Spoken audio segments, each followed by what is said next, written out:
What's up everyone? Welcome to my review for The Life of Pi in 3D based on the book with the same name besides the part with the 3D that's not on there. And this is a movie that has been trying to be made for years and years, and some people said the book is unfilmable. I mean, it's a great book from what I've heard, but it's unfilmable. But they did. Ang Lee did it, the guy that directed The Hulk, but he also did really good movies, so I can forgive that. I'm talking about the first Hulk, not the second one. The second one's good. I like the second one. But the first one, not very good. But he directed a lot of other ones like Crouching Tiger, Hidden Dragon. See, I'm forgetting some of them. But he directed some really fantastic movies besides just that. And yeah, let's talk about it. But before I actually start, I need to say one more thing. Happy Thanksgiving to everybody out there, because today is Thanksgiving, of course. I hope you enjoyed your turkey, your ham, your whatever. Pi in this movie didn't get that when he was on that little boat for like almost a year with nothing besides a tiger, so you better you better be thankful. So anyway, let's get into the review with the story. The story for The Life of Pi in 3D follows, of course, Pi, the main character, as a young man and a older man. In the beginning, he is the older man. He is about 45 years old, and he's played by Irfan Khan. We've seen him in a couple movies. Lately, we've seen him recently we've seen him in The Amazing Spider-Man. He played like the secondary villain. And here he plays Pi as a older man, and he's talking to a writer played by Rafe Spall, and I think I'm saying his name right, and he's a young writer. He wants to write a really good book. He already wrote like a couple, but he has a writer's block. He wants to talk to this guy because he heard from someone that Pi has an amazing story that is completely book worthy. Being the great guy that he is, he says, alright, fine, I'll tell you my story. And it starts off with him in India with his family and a zoo, because they own a zoo, and it's talk about his religious aspects, what he believes in. He actually like follows like 3 or 4 different religions all together, and you know, the outcomes of that between his family and stuff, and blah blah blah. And then about 30 or 40 minutes into the film, they have to pack up all their animals, put them on a boat, because they have to go to, I think, America or Canada to go and sell these animals, because something happened in India where they're pretty much, getting forced off their land. So they bring all their animals with them, and then boom, that ship that they are on, big storm, and it pretty much kills everybody, all the animals except Pi, which includes, that means his family is dead pretty much, and it leaves Pi alone on a boat with a tiger, a zebra, a hyena, and an orangutan.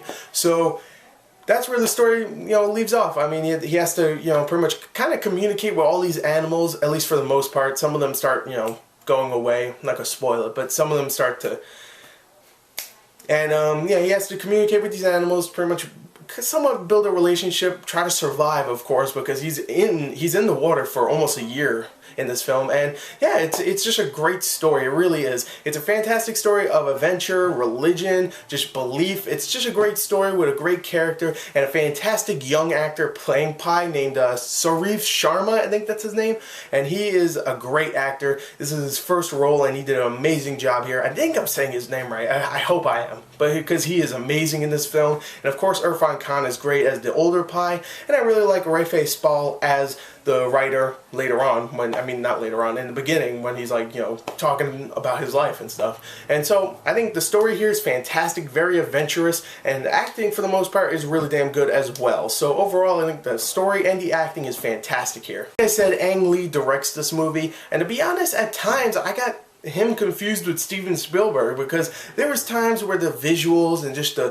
feeling, the adventurous feeling just was there from a Steven Spielberg film, and it really was amazing. And even though I say that it felt like a Steven Spielberg film, I think Ang Lee at the end made it his own, because at the end it just goes and gives you a whole, like, kind of like a twist in a way, where it's like, oh wow, that's really good. I ain't gonna spoil it, but it goes like, what was that? I mean, what am I supposed to believe? Because you leave just going, wow, okay, what am I supposed to think now? And it's amazing how he does that too, and just the adventurous feel it has. You really care for this character and all the animals that are trapped with him, even though at first some of them are killing each other and of course hurting each other, especially the tiger. Come on, tiger's gotta eat, bro. And it's pretty emotional at times. It gets pretty screwed up, but it just has that wondrous, adventurous, very light-hearted feel at times, and I love that. say, the visuals in this movie are absolutely breathtaking. Now, most of the visuals here aren't like big special effects. Like, most of the animals are actually special effects, especially the tiger. You can definitely tell, but there's times where that tiger actually moves and acts and looks whenever it's like roaring or something. It looks pretty real. But there's other visuals where it's like they're on a boat and then they see all these like jellyfish just like light up the water, and sometimes you just see reflections of the stars on the water, so it looks like they're just kind of floating in space, even though it's just a reflection of the stars on the water. And just visuals like that, the way they use them, it's just beautiful. And when you're getting kind of bored, if you are, I don't know why you would, because this is an amazing film, I'm just gonna straight up tell you, if you're getting bored, then they'll just give you some visuals to look at and you'll be like, whoa, those are amazing. And I just think this movie is, like I said, amazing. It's just fantastic. The script here is great. The acting is amazing. I hope I see that Sarif Sharma guy in other movies. The visuals are amazing. The direction is great.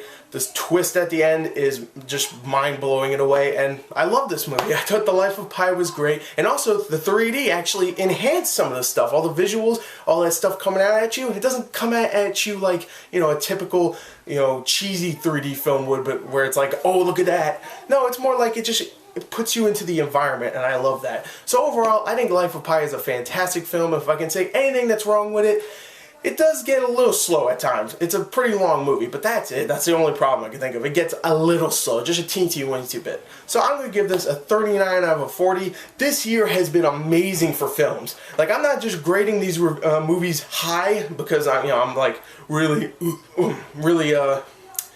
fair on movies. No, these are just amazing films that came out this year. So Life of Pi is another one. Definitely go check it out for this Thanksgiving season. Whew, this is an amazing film. Thank you, and goodbye.